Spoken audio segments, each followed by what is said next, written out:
Well, welcome everyone. We'll just give it a couple more minutes as people start connecting in, but it's great to see you all. I'm very glad that you can join us again. And I have no hesitation in suggesting that you're coming to us from all around the world, all exciting places. And it's fantastic to see that we have audience with, well, people coming from such diverse places. So while we're just waiting for people to connect in, Toronto, okay, excellent. That's a good starter for 10. Can anyone beat Toronto? I will just give you a couple of bits of information. Seven Oaks, yeah, it's getting close. We've got quite a few things coming up. Normal, Illinois, excellent. I think we've had Normal before. Right, we've got a couple of things to announce while you're connecting in. As many will know, because I think it went out in the last newsletter, we have our conference booked now for the 15th to the 17th of September. And there we're going to be in the fine city of Liverpool, in the Catholic Cathedral. And the theme of that conference is the Church in the Northwest of Britain and its connections. So do start checking that out, and we'd encourage you to come along. Some of you, unbelievable I know, may not actually be members of the Society for Church Archaeology. You know, we put these lectures on for free, but if you'd like to continue supporting us, you know, please do consider joining. And, you know, as well as our conference, we have our publications and all sorts of benefits to membership, including our research grants. I think most people have connected in. So I will introduce our speaker. Our speaker, for many people, will need no introduction, but we have, excuse me, choking. I do know who our speaker is. I've known him 20 years or more. We have Gabor Thomas, who is an assistant, sorry, I knew I'd get that wrong, an associate professor. So we don't use these terms in Sheffield. Associate professor, that's correct, isn't it? Yes. Much better than an assistant professor in early medieval archaeology. He has a long-standing research interest in many things, including early medieval rural settlement, but perhaps more, well, you know, they intertwine, but more to our purposes, religion and monasticism. He won't forgive me if I don't also mention that he has been shortlisted as Current Archaeology's Archaeologist of the Year. Woo! Exactly. Unfortunately, voting for that has closed, I believe. So it is in the lap of the gods. It has closed, or is it still open? Yeah, they're announcing it at the weekend. Yeah, so we will find out, but I have a good feeling here. We wish him luck in that, and it would be well deserved. But just to get on the short list of Archaeologists of the Year is no mean feat. Not that I'm bitter or anything. But tonight he's not here to tell us about that. He's going to be telling us about contextualizing the church, and in particularly the archaeology of Lyminge in Kent. So I will hand over to Gabor and he can take it away. Thank you, Hugh. I've got a thing saying the meeting is being recorded by the host and participant. Got it. Okay. It's just rather a large, annoying thing in the middle of my screen, but I think that's gone now. Okay, so thank you very much. I've never spoken to you before, so this is a real pleasure. So, you know, what I'm going to be talking about is a project that the fieldwork phase of which is now over, but it's still very much occupying my time in terms of the post-excavation analysis. We're looking at it in this slide. We're looking at the excavations here in 2014 in the middle of Lyminge, a village in southeast Kent. before I sort of take you through the sort of the specifics of my talk, just general kind of context and framework really for what I'm going to be talking about and the way I'm going to be structuring my talk, he said, why can't I move forward then? Aha, right. Can you see, has that progressed? Can someone let me know? Yeah, that's progressed. Okay, right. So what I'm going to be taking broadly here is a sacred heritage framework to thinking about early medieval monasteries as places, and the way that people engage with them, study them, examine them, and present them to the public. And really this framework has been laid out by my colleague at Reading, Roberta Gilchrist, in a fairly recent book based on her Rind lectures. And it's very pertinent, I think, this framework to Lyminge in many ways, as we'll be seeing. And I guess the first point to make in relation to this is that the fact that early medieval monasteries are inherently sticky places, I guess. They accrue long-term histories, they're places of persistence, they're constantly added to in many ways, in physical terms. They display long and complex material biographies, in other words. But the other thing about sacred heritage is that it's pervaded, or the sites that we associate with sacred heritage are pervaded by myths and stories. And it's that those myths and stories are just as powerful as the sort of physical aspects of these places in shaping people's connections to them, shaping their perceptions and their encounters. And certainly when we're talking about monasticism in an English context, it's really the golden age of Anglo-Saxon saints that are particularly powerful in shaping narratives about these places. So these are saints, I guess these are the founders, the key sort of figures involved in the foundation of monasteries and the kind of the high point in monastic culture that broadly existed, I guess, from around the sort of around about the turn of the 7th century into maybe, I guess, 780 or something like that. You know, that's the first sort of major wave of monasticism, and this is really the period to which most of our sort of the famous saints that we associate with this period of monasticism are located, I guess, chronologically. And we'll be using Lyminge as a case study for just exploring the way that the myths and stories, these kind of myths and stories, do shape how sites of this kind have been explored in the past and presented to the public, and indeed continue to have an active presence. And I guess this is where sacred heritage really intersects with what's happening in the here and now.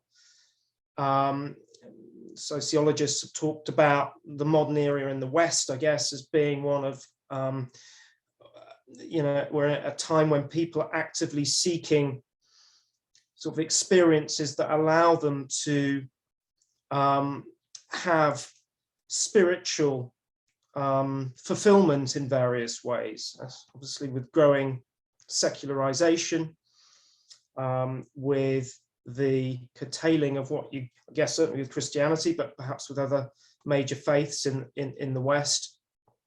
We see, you know, almost a reaction against that, people seeking their own personal, to make their own personal spiritual connections with places. And I think sacred heritage and the heritage of early medieval monasteries have a particular role in this respect. And as part of this, I mean, a lot of the people, I've experienced this very directly through my own work at Lyminge and more recently at Cookham. Only a relatively small amount of people out there, members of the public, communities, engage directly with archaeological evidence when it comes to sort of having encounters with the early medieval past. They may have a certain amount of interest in that, and the sort of the empirical or tangible evidence that archaeologists provide, but many more actually, their encounters are actually based on their imaginations, their creative responses, their own spiritual perspectives. And I think this is becoming increasingly important. Recognizing this is really important, I think, in the way that archaeologists should go about doing their work and engaging public audiences with their work, recognizing that fact. So yeah, for many people, it's not so much the hard minutiae, the archaeological details of a site and its early medieval history that's most engaging. Indeed, very often it's the myths and the stories that surround those sites that are more powerful in drawing their interest. So really, what I'm going to be talking about is very much informed by these issues. I think many of you in the audience will probably be most familiar with Lyminge from the results of the recent excavations that have taken place there by the University of Reading, which I've been directing since 2008. And this work has involved targeting open spaces within the historic core of the village with large-scale open area excavation, as we can see in this slide here. You can see the medieval church, the parish church in the background. So over many, many years, we've been picking off different open spaces like this, subjecting it to area excavations and recovering evidence for the early medieval past of Lyminge. And we've been extraordinarily lucky in that there's really extensive, well-preserved early medieval strata really across the village. That I guess the earliest evidence really we have is 5th century, going all the way through into the 11th, 12th, 13th centuries in some cases. But the point I want to make here is that all of this activity, all of this recent work, until quite recently, and indeed until the very final season that we did in 2019, was kind of beyond the churchyard or the monumental core of Christian Lyminge, if you like. It was all in these more peripheral, certainly peripheral in relationship to the church and the focal point of Christian Lyminge. And I think during our work, I mean, there was a significant elephant in the room in the sense that we're aware of previous work, antiquarian work, that had previously taken place within the churchyard.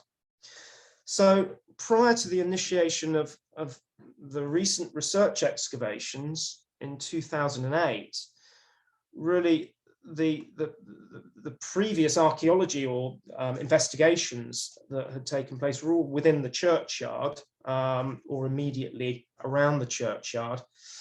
And these were the work of, and we can see him here in the top left, Canon Jenkins, rector of Lyminge between the 1850s and 1890s.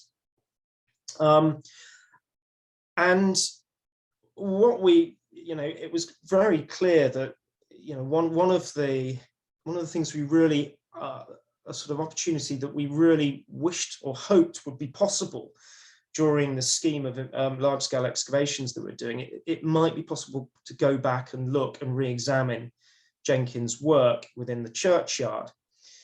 The reason that this was a need is that there's been a whole series of issues surrounding what Jenkins found in a series of investigations in the 1850s in the churchyard. There's a whole series of issues with his publications and the veracity thereof, which we'll be exploring later on in this talk. Lots of controversy surrounding exactly what he found.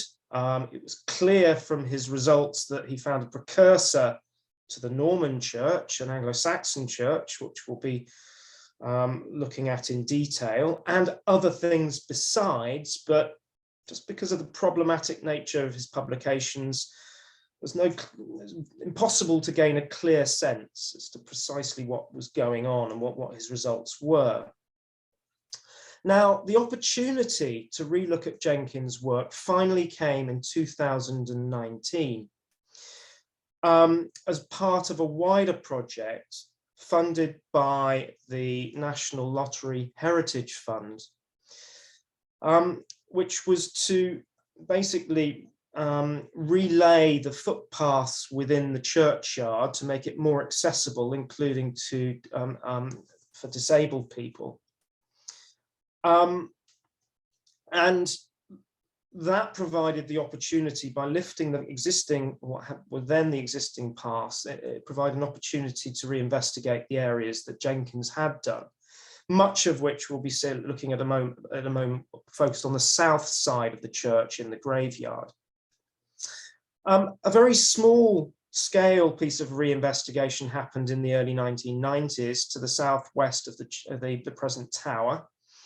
That was done by the Canterbury Archaeological Trust, but the results of that reinvestigation were never written up.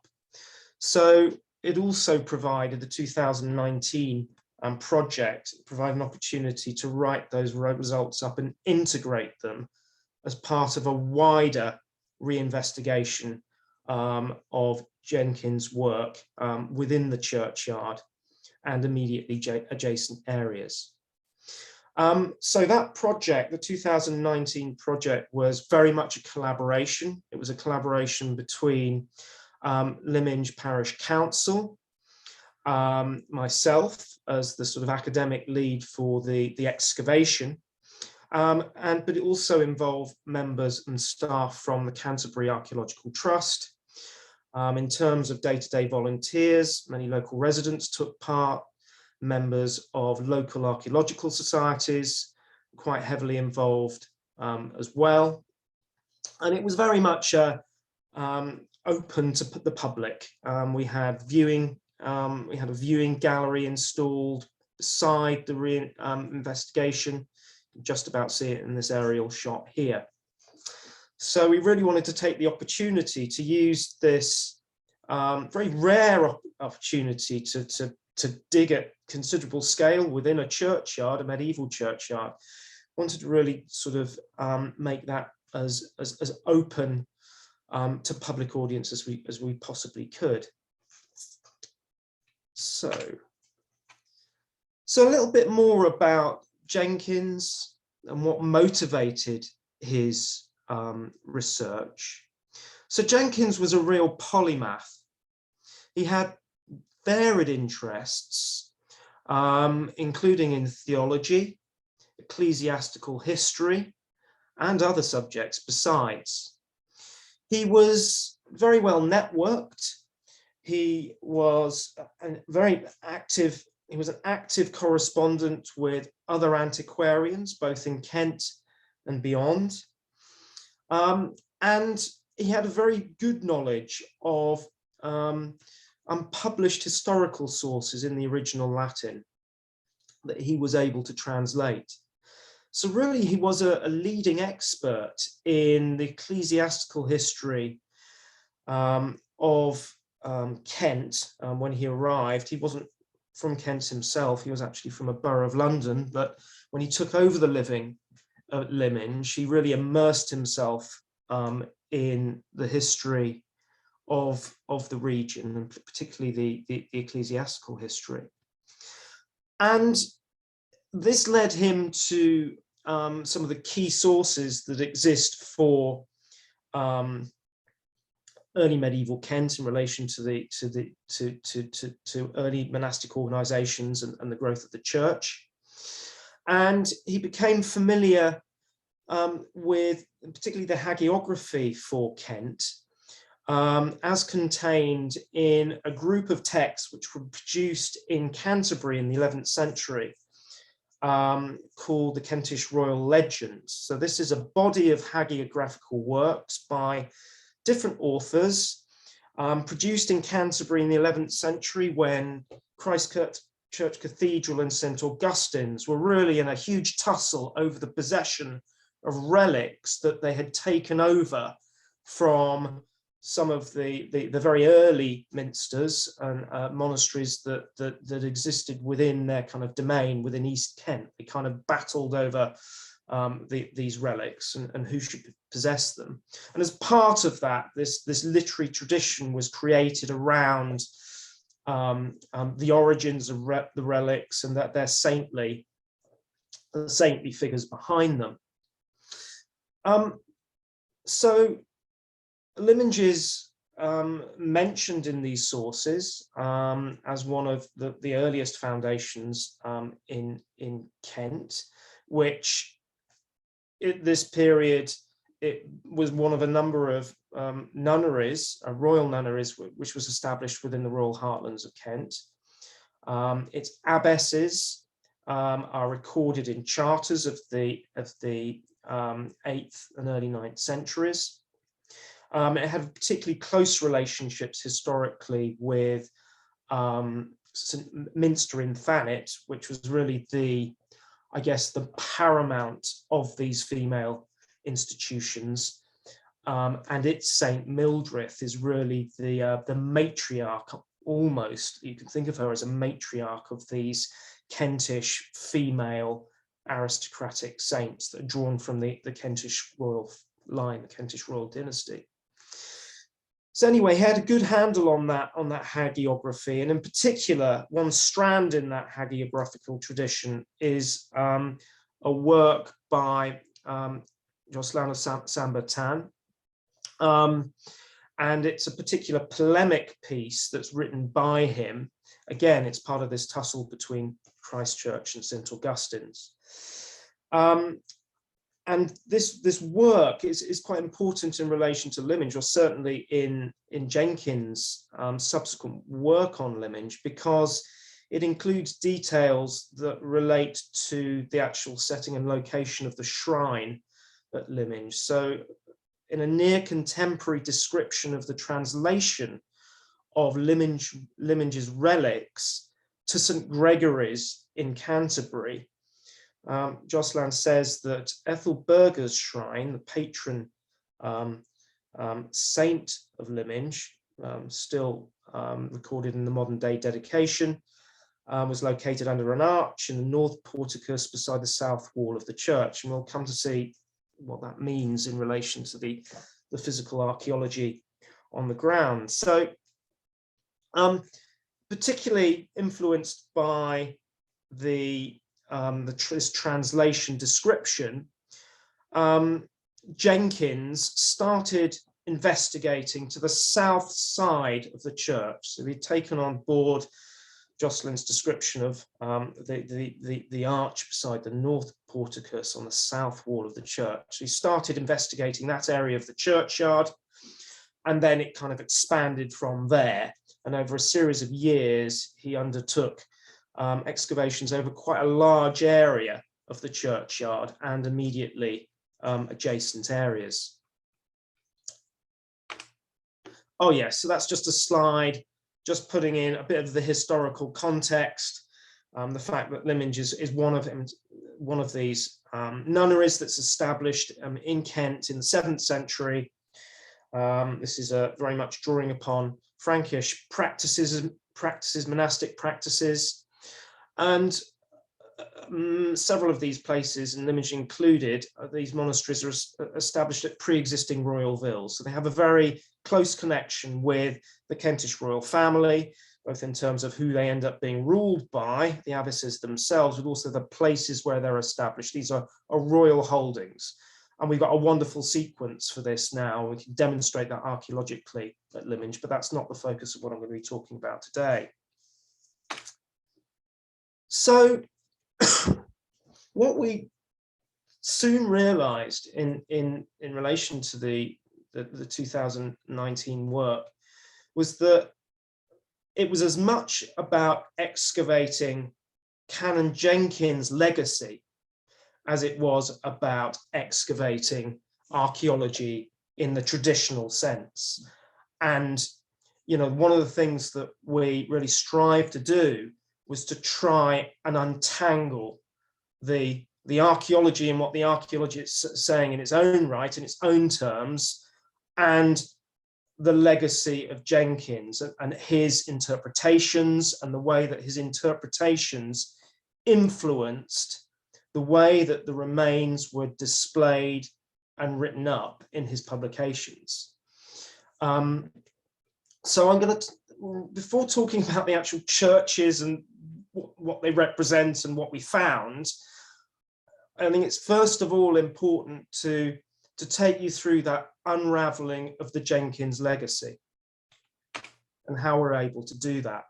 Now, Jenkins, and I think this has come through very powerfully from the results of our work, was driven by a desire to create a living shrine to Lyminge's former and past glories as a very early centre of Christianity and sainthood. By his time, by the 1850s, I think that dimension had been long forgotten. There was no apparent evidence that surviving in the churchyard for its illustrious past in this period.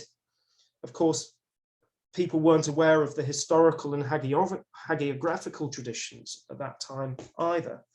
So I think that's one of his major aspirations behind his work, was to really put Lyminge back on the map.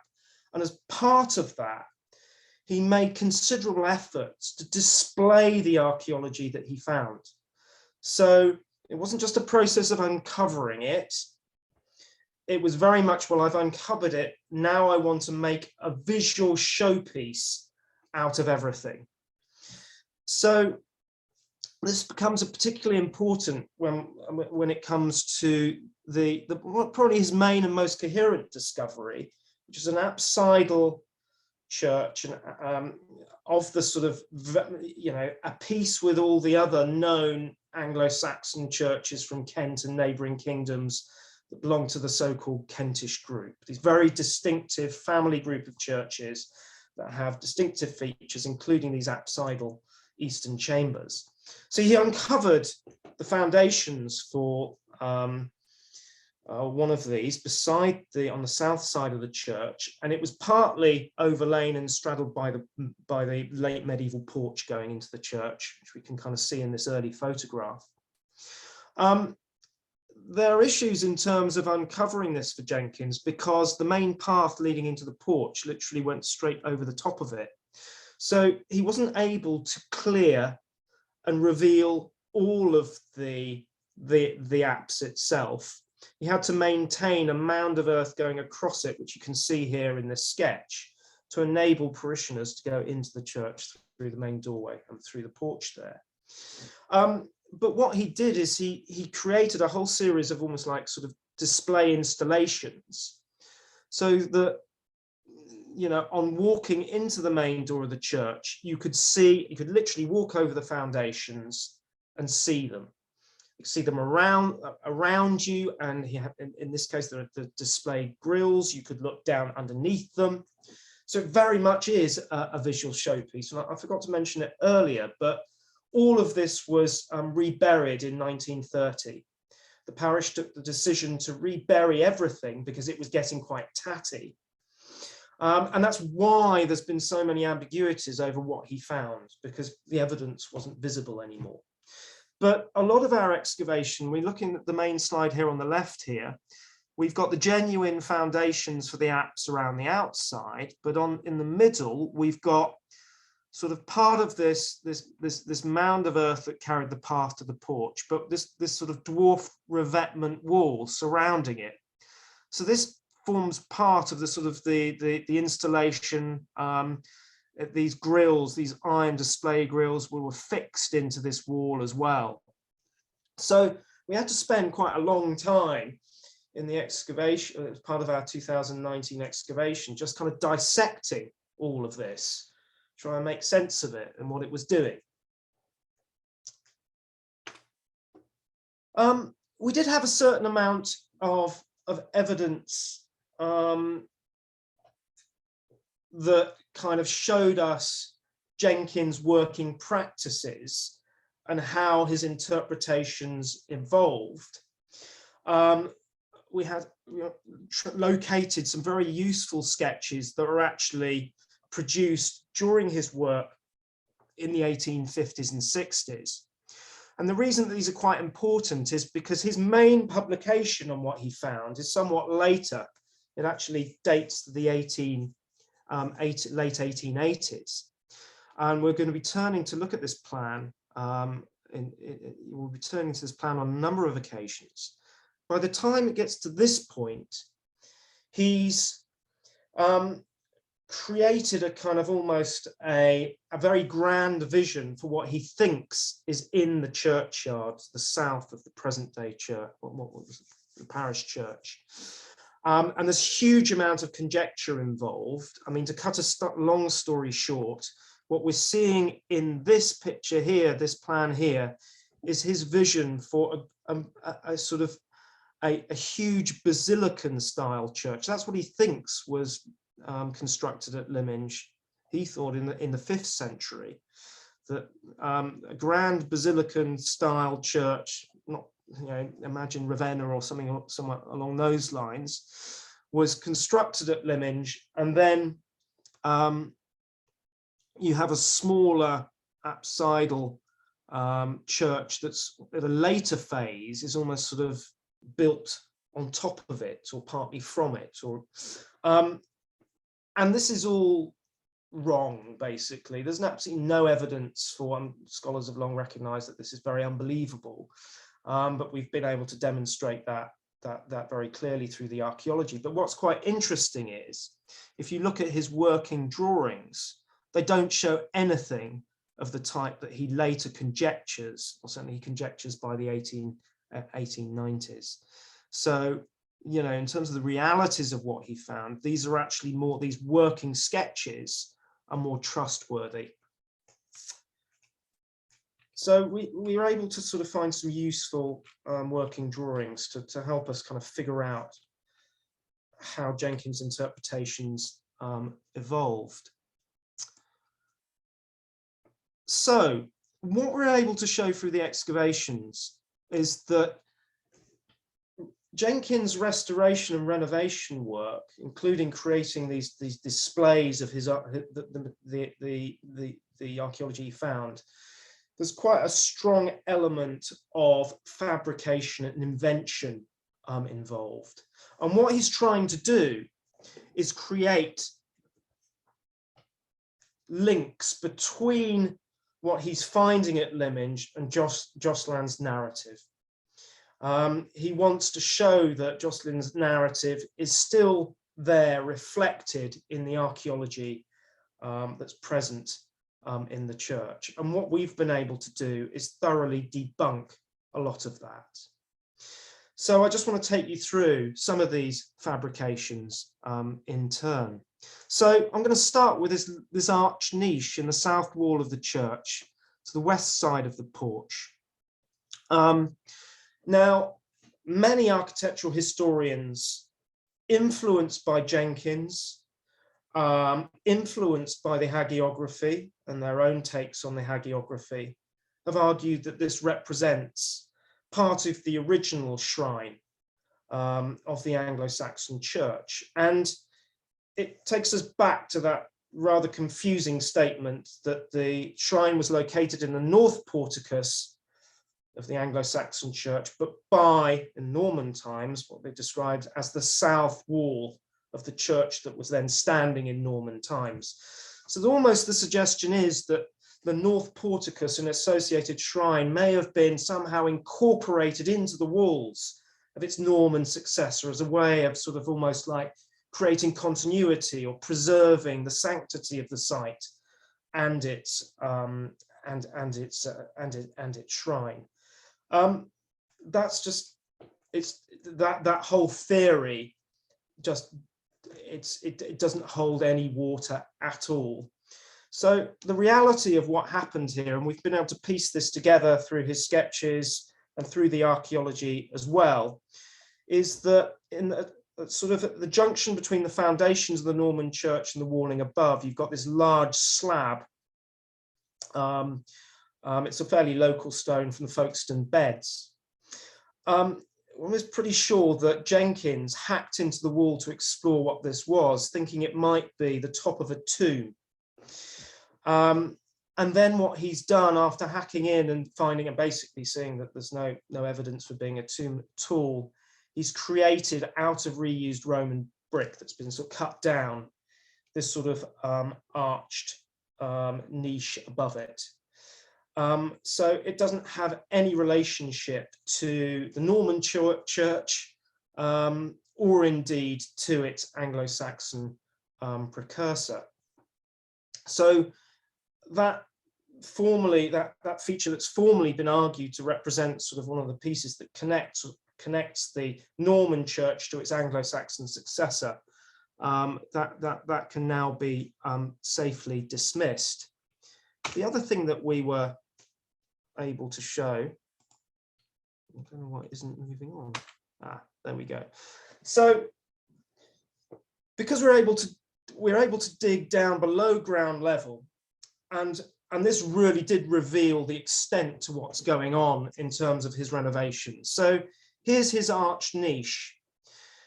This is a fragment of the north wall of the Anglo-Saxon church, genuine, running underneath the porch here. So it's running underneath here. But it's got a lot of underpinning and cement repair. That's because Jenkins has dug down deeper than the level of the Anglo-Saxon foundation wall, looking for things. So this has all had to be artificially underpinned. It's otherwise hanging in midair. So what Jenkins is trying to do, and this is all his display work, we've got a series, we've got along the end here, we've got a series of grave slabs that have been sort of set on angle to display the wall of the Anglo-Saxon church coming underneath the porch. But what he's done here is he's created a false plinth on the outside of the south wall of the Norman church. And he's actually built a cross wall to link the Anglo-Saxon north wall to the south wall of the Norman church. So he's created a completely fictitious wall and facing, if you like, plinth facing, to give the impression that these two structures are physically conjoined, as a way of justifying his or supporting his interpretation that what he had found completely marries and matches with the translation narrative of Goslands. So this is all Jenkins fabricating that link and then creating this visual showpiece. You could almost imagine him giving tours around this, not only to parishioners, but to other antiquarians active in Kent at this time, and saying, look what I found and look what this demonstrates. So that's really interesting to be able to sort of unpick all of that. And by the way, I mean, his view on the standing parish church, the extant church, was that it was constructed in the period of Dunstan after Viking raiding. So, I mean, this is a quite familiar topos that we get from the sort of, again, hagiography and historical sources, is that, under these reforming bishops in the 10th century, there's all this rebuilding because everything's been devastated by the Vikings. And he felt very much that that was the period to which the earliest phases of the extant church belonged. But that's also wrong, as we'll be seeing in a moment. The other thing that Jenkins was not particularly honest about, I guess, is that in revealing the foundations for our apsidal church, he would have almost certainly encountered medieval burials, and in some cases he would have removed them. That's the only way he would have revealed the foundations to the extent he did. And we know this from the reinvestigation because we encountered them too. So in fact, there was a whole row, there were multiple rows of medieval burials crammed within the interior of the Anglo-Saxon apse and also surrounding it. Now, there's quite an interesting little detail here.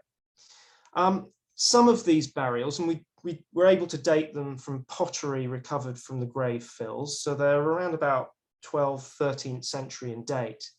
Some of these graves actually cut the foundations, and almost through that they create these indentations. We can see it here. We're looking down at one of these cases. And in fact, in other places, the foundations are almost completely destroyed by later medieval burial activity. And I'll show you an example of that in a moment. But if we look at his plan, I've already shown you this is his grandiose theory on there being this massive basilican structure. But we look at the detail of the apsidal church. He's got these very regularly spaced, almost like niches that give the impression that they're integral to the build of the wall foundation. It'd be a bit odd to have niches like that at foundation level.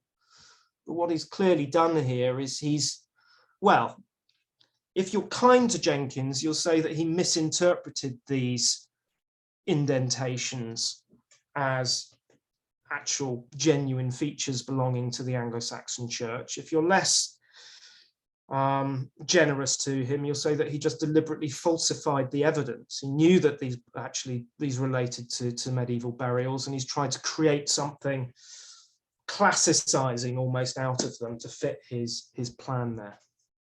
So that was quite interesting. Okay, so I've spent a fair amount of time talking about unraveling Jenkins' legacy and his interpretations, which have actually had quite a, they've had quite a enduring influence on the way that architectural historians and scholars have thought about the church archaeology at Lyminge. So I just want to next talk about, well, what can we actually say genuinely about this church, this member of the Kentish group that for a long time has been quite obscure because we've relied on Jenkins' publications and everything was reburied in the 1930s. Well, it may seem like quite an incidental detail, but we are now able to establish its dimensions accurately for the first time. Jenkins' plan here shows that the west wall of the church was kind of almost on alignment. It almost shows it joining up with the tower of the medieval church, which is just kind of very, very odd. And it was never likely to be the real scenario.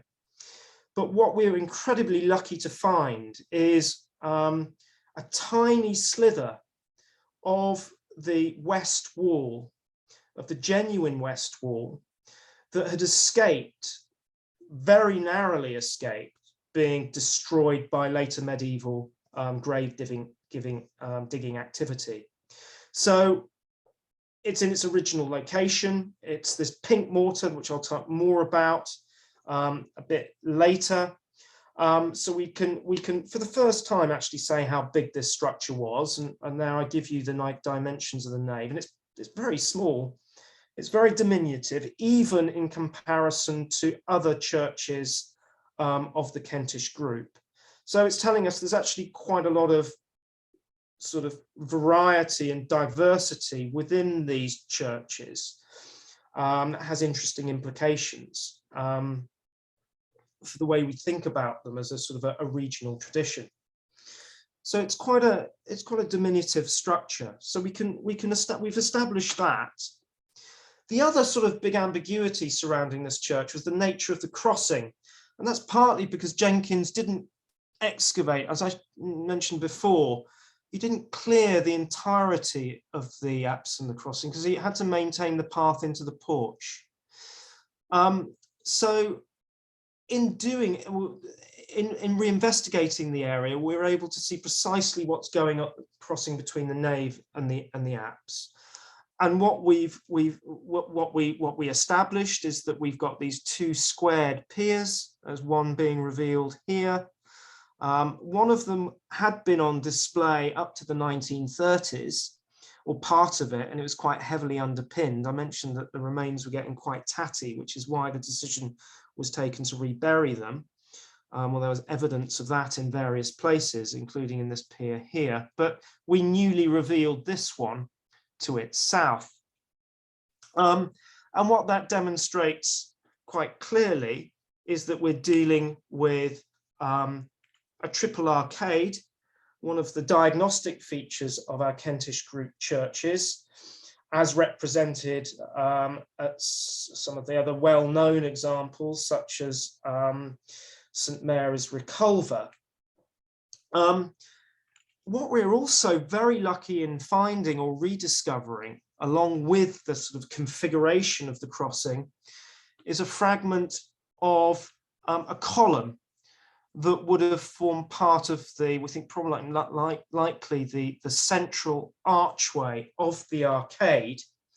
Now, Jenkins actually makes reference to discovering a fragment of oolite limestone column in one of his publications, but no one knew where it ended up. It actually was rebuilt into one of his revetment walls that I mentioned earlier, the revetment that he created to display the remains of the apse. So it was actually in the corner, I think in the southeast corner of that revetment wall. And it's an absolute dead ringer for the columns from the now demolished Church of St Mary's at Reculver, now located in the crypt of Canterbury Cathedral. It's of precisely the same limestone, marquise stone, quarried in northern France. So it's a lovely, it's the only surviving piece of architectural evidence really from the Anglo-Saxon church, or sculpture from the Anglo-Saxon church, but it really nicely exemplifies the importance of those Frankish links in providing materials and infrastructure for the fledgling Kentish church. And this now takes pride of place within an exhibition display within the church. I'll show you that a bit later. So yes, so with these triple arcades, this is actually a conjectural reconstruction produced by the Centre of Christian Culture at York, who were involved in the Heritage Lottery funded project Pathways to the Past.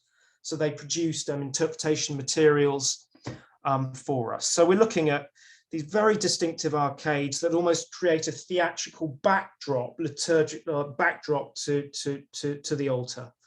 So yeah, I think we can now say that that's what existed at Lyminge. Also, you know, the North Porticus has received a lot of attention because, according to Jenkins, this was the location of the patron saint of Lyminge, Ethelburga's shrine. What's interesting is that we can see that it runs up to and is truncated by the south wall of the Norman church. It's a very diminutive little side chamber. By the way, the reason it doesn't work as a place for a saintly burial is, well, first of all, it's too small, and secondly, it's in the wrong place. As far as we know, all other porticus with a burial function from Kentish churches were entered from the nave, not from the chancel or the apse. So this is much more likely to have functioned as a sacristy or something like that, as has been argued for other similarly located porticus in other members of the group. You can see from the comparative plans there that we do have similar kind of configurations going on.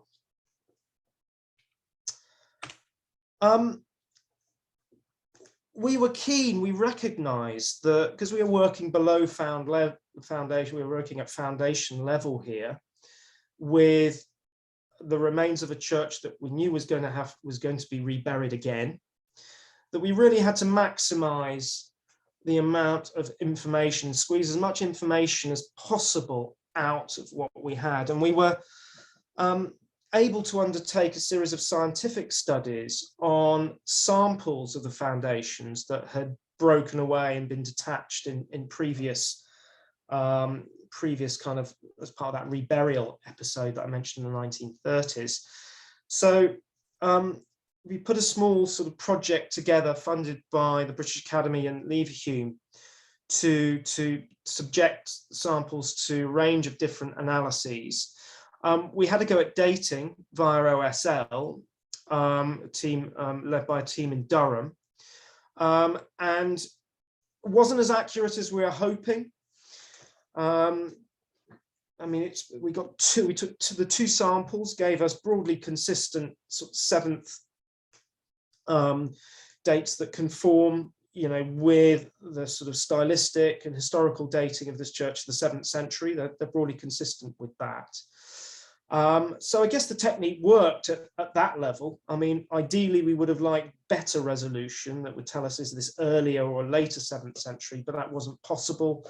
We're unable to get sufficiently well preserved carbon from the foundations to also apply AMS and try and constrain the limits a bit. So that aspect didn't work, but nevertheless, this is the first independently dated member of the Kentish group churches that we have. So the technique works to that level. And we're also able to do compositional analysis of the mortar. This was led by Professor Martin Bell in my department at Reading. So using thin section analysis, various other techniques to really understand the technology and the recipe of the mortar. And we can see that it's I've sort of spelled it out for you there on this slide, a pozzolan hydraulic mortar, and broadly consistent with opus signinum. So what's very characteristic about this mortar is it contains crushed Roman brick. We can see it when it gets wet. It sort of has this very distinctive pinkish hue. In this slide of a cross section, we can actually see fragments of the ground down Roman brick within it. So it's really interesting to see that, we often think of these churches as symbols and expressions of Romanitas and recreating the sort of, Roman traditions. We can certainly see that in relation to their style and their architecture, but we can also see it in relation to the way that they're actually being built and constructed down into foundation level. But it's not as simple as that, because it's not a slavage adherence to Roman opus signinum here. There are distinct differences. It contains much less crushed Roman brick than a classic Roman building would have. And it also has constituents that you don't find in Roman buildings, like lots of marine shell in this case. Heavy constituents of marine shell.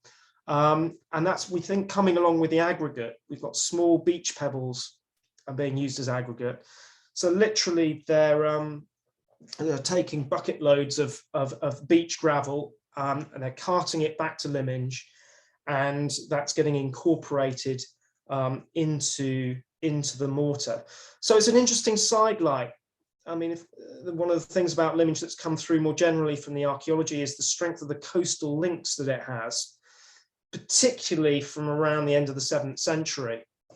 So clearly those resources, those networks of supply are going in and feeding into the construction of this building. And while the table's up, I'm going to be talking about this in a moment, but take particular note of the third row down. So this was a mortar sample taken from the foundations at the southeast corner of the chancel of the extant church, and it's absolutely bang on Lanfranc. It's an early Norman church. So sorry to those that wanted it to be a late Saxon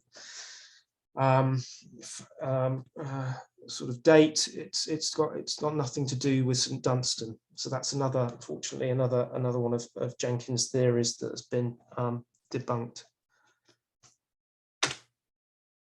Yeah, so I mentioned the OSL date for the extant church. As part of our recording, we commissioned stone by stone recording. We now have kind of the sort of the geology of the stonework of the church mapped for certainly the most interesting of the elevations of the church. In the publication of all of this work that I'll be talking about in my final slide, some really interesting work that's been done on comparing the Norman church at Lyminge to other places which are ex-minsters. It's quite a simple austere building, but that's very characteristic of its early Norman date, as Richard Gemman reminded me a couple of times when he came out to visit. And there's a reconstruction down there in the bottom right of how the church may have looked at that period. I mentioned right at the beginning the sort of the tendency of early medieval monasteries to accrue histories of various kinds, whether they be archaeological or whether they be mythic.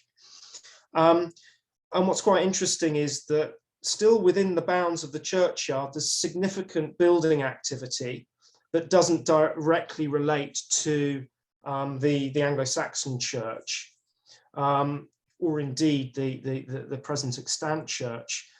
And this really relates to the area of Jenkins' plan that he called part of the Western Apse and Atrium for his fictitious basilican structure. Now, this was the work that was done back in the early 90s by the Canterbury Archaeological Trust in advance of the creation of a memorial garden. And here we can see a view in the top right of the foundations that have been re-exposed here and the process of being re-investigated. And that produced interesting insights in its own right. What we appear to have here is nothing, it's completely disconnected from the archaeology further to the east. But it is a separate freestanding structure of multiple phases that is most likely to be a freestanding tower. The dating evidence isn't great, but I think putting the various strands together and thinking about its form and what it might be doing and aspects of its construction and the nature of its foundations, I think we're likely looking at a late Saxon tower or tower nave that was constructed on the site. And this may be a sort of a fresh level of investment that's made in relation to the cult of Eadberht, who is one of the main saints that was venerated at Lyminge. It may be a revival or a new investment in the celebration of the cult of that particular saint. You know, and it's good parallels for, you know, monumental sequences like that at other major monastic centres, not least at Canterbury. You may be seeing that happening at a sort of smaller scale at this site.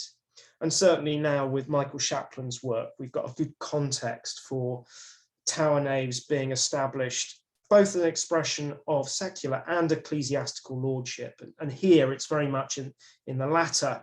You know, by this time, Lyminge is very much operating as an archiepiscopal manor.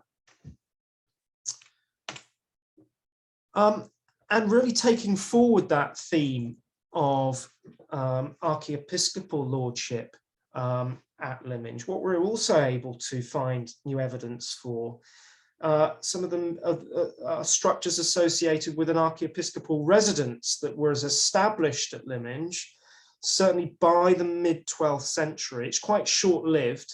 We know that it was demolished in around the 1340s for building materials that were used for aggrandizing Saltwood Castle, which became the new kind of main archiepiscopal residence in this area of Kent.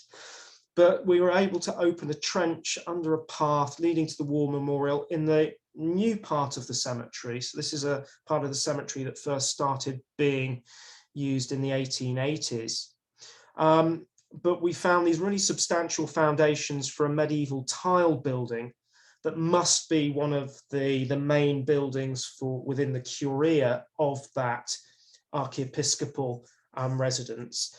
And this also confirms, because there are ambiguities surrounding this also, that the residential nucleus was located hard up against the medieval churchyard. Some of the early additional ordnance survey maps placed the archiepiscopal palace, as they call it, down here further to the northwest, which is kind of on lower ground, but there's no evidence for that at all. It's actually very hard up against the medieval churchyard.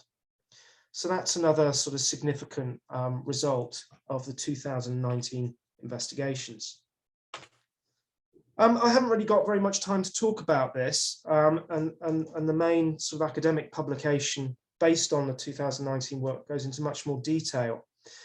But what we're able to do, because of the nature of the work that we've been doing in Lyminge, is integrate developments that we can see happening within the monumental core of Lyminge with, what's happening within the wider settlement, as revealed by all of our campaigns of open area excavation in the spaces that we've targeted since 2008. And then we're able to build in the results of scientific radiocarbon dating, extensive radiocarbon dating in all these areas. And we're able from that to build a quite accurate narrative of how Lyminge evolved from the 7th century, well, through the 7th through into the 12th and 13th century. It's almost like, so what we're doing here is investigating the settlement dynamics of this place and coming to some really interesting conclusions, particularly because it's a narrative that you can compare to historical frameworks and narratives. And one of the really interesting things is that, the relationship of Lyminge to the Vikings and what we know about Viking activities in Kent. And we've got a wonderful charter of 804 that basically it's a gift of land within the walled circuit of Canterbury to the community at Lyminge as a refuge, as a place of refuge. It's clearly that's linked to known Viking raiding happening in Kent in this period. But what the archaeology shows is that that this site is re-established in the early decades of the 9th century. Indeed, there's lots of activity that persists on this site through into the second half of the 9th century, and quite a lot of wealth being deposited at that time as well. We've got a nice sequence of coins dating to the mid-9th century, along with the radiocarbon dates. So it's really interesting insight into the fact that monasteries at this period, they were more resilient. Strategies were put in place, in other words. They were moved in some cases to be able to withstand, the brunt of Viking attacks, but presumably they were also re-established on their former sites, or conditions made that possible. But then if you track things forward, there is a very decisive abandonment of the monastic settlement by the end of the 9th century, and then Lyminge is completely re-established. So 10th century or Saxo-Norman Lyminge is in a completely different locale. So there is a hiatus, in other words, and one possibility for that is that by the 880s and 890s, we know that it's not so much kind of intermittent Viking raids going on, but you've got the activities of major armies in this region of Kent, and maybe that was just kind of the last straw, as it were, in terms of the ability of monasteries like Lyminge to survive. So it's a very rare example where I think you're able to chart the development of a monastic landscape and its afterlife in a really detailed way. with big picture perspectives whereby you can relate what's going on in the core to the wider landscape and the wider settlement.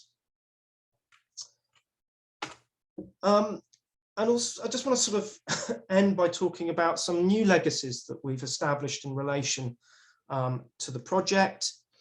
Anyone that visits the site today, you know, you can now there's a really nice display within the church showing, amongst other things, we've got the column fragments, some of the other artifacts that were recovered. We've got a touchscreen display showing reconstructions by our partners up at York. There's an archaeological trail through the village with these various display boards pointing out particular discoveries and pertinent pieces of the jigsaw puzzle. The outline of the early apsidal church is now marked in the path there, based on the measured, you know, accurately in relation to the archaeology that we re-investigated in 2019. There's a series of artworks that have been created within the churchyard and more broadly within Lyminge. And here we see one of those artworks being unveiled by the Bishop of Dover and Canterbury. And the other thing that's happened is that I mean, through our work, Lyminge has now been included in a new pilgrimage route that's been established across this part of Kent called the Royal Saxon Way. So it links together a series of these early church sites, you know, in that particular portion of Kent. So it's getting back to what I said in my very first slide, you know, really embracing the fact that people engage with these sites in many different ways, not necessarily just through what we would think as in a traditional archaeological sense. So, you know, we think that, you know, what we've been able to do is really open up the heritage and the monastic heritage, the early medieval monastic heritage of Lyminge to broader audiences in various ways through our work and through people's creative responses to what we found. So I think, yeah, if you want to read more about it, the full academic publication, it's open access, fully open access. It's the first in a relaunched electronic version of the journal Archaeology, published by the Society of the Antiquaries since 1707. So you can access it free, download parts or all of it if you want via their website. So I think I'm going to leave things there. Thank you. Brilliant. Thank you very much for that. That was amazing. If you just downsize your screen, Gabor, that'd be brilliant. Yeah. How do I stop sharing? Where's it gone? Ooh. Well, in the while you're just downsizing that, Oh, yeah. Brilliant, thanks. I think we have time for just a couple of questions. If Rob, we had any in the chat box? We did, yeah. We've got one here from Fiona. It says, "Is it possible to know more, or to know it, or to just to know where the Roman material came from?" Yeah, good question. So I think we have to presume we don't really have much of the building material for the superstructure of the church. A small proportion of it's built into the its Norman successor. But I mean, that's an interesting question because there are no major Roman sites in the immediate vicinity of Lyminge. In fact, and that's one of the things that's been conspicuously absent in all of our open area excavations as evidence for sort of Roman activity on the site itself. So it's either going to be somewhere that remains undiscovered in the broader valley within which Lyminge sits, or it's coming from further afield. I mentioned the coastal connections being very, very strong. You know, if we think about things in those terms, then it could be Portus Lemanis, a major Roman shore fort in, you know, the sort of the nearest stretch of coastline to Lyminge. There's major Roman buildings at Folkestone. That's another possibility. So my bet would be probably coming from a coastal portion of Lyminge's estates, but you know, we can't know for sure. Okay, thank you. Another one as well is any thoughts on where the shrine actually was? Yeah, I mean that's you know, a very good question as well. As I said, it's very I don't think it's located in that north porticus. I should say, and I didn't mention, that we don't have evidence for any other projecting side chapels, but that's partly because of just the effects of grave digging and subsequent grave digging. It doesn't mean that there may have been, for example, there could have been a second flanking porticus coming on the north side on the nave, and that could have been balanced by another one on the south side of the nave. So I think there's plenty of potential for there to have been other flanking chambers that could have served a burial purpose. It's just that the evidence has completely gone. It's been obliterated. Thank you for that. A few people have also been asking if we could share some of the links that you shared in your final slide. So what I'll do is I'll share those by email afterwards, I think, if that's all right. Yeah. One final question I think we've got time for is, do you think the link with the barrow is intended or accidental? Sorry, I didn't mention a barrow, did I? Did you not? No. Well, there you go. There is a barrow. There is a barrow in Lyminge, but that's kind of in one of our major excavations on the site, the opening slide that I showed you. There is a barrow there with amazing timber, Anglo-Saxon timber buildings that clearly appropriate it. So that's deliberate appropriation of a prehistoric monument. So, but if that's what's being referred to, I've just given an answer to it. But I think it is, yes. Another comment there confirms it is. That's good. And that's it, I think. Yeah, so I'll just hand back to Hugh. Yeah, well, no, that just remains me to say, well, it shows people have been reading your publication already, Gabor, which is always good. The metrics are going up as we speak, I'm sure, on the electronic publication. That's brilliant. But thank you very much to our speaker. I think that was really, really interesting. I had lots of questions, but Rob's not letting me ask them. But that was a fantastic talk, so thank you very much. The last thing I will just say is to tell people about our talk next month on the 7th of March, when we have Brian Costello and John Jenkins talking about the preceptory of Sleebeck, which is Carmarthenshire, I don't know, it's a hospitaller site anyway. Rethinking social function and burial practice. So please do join us there for that one next month.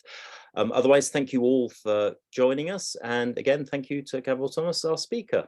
See you soon. see ya.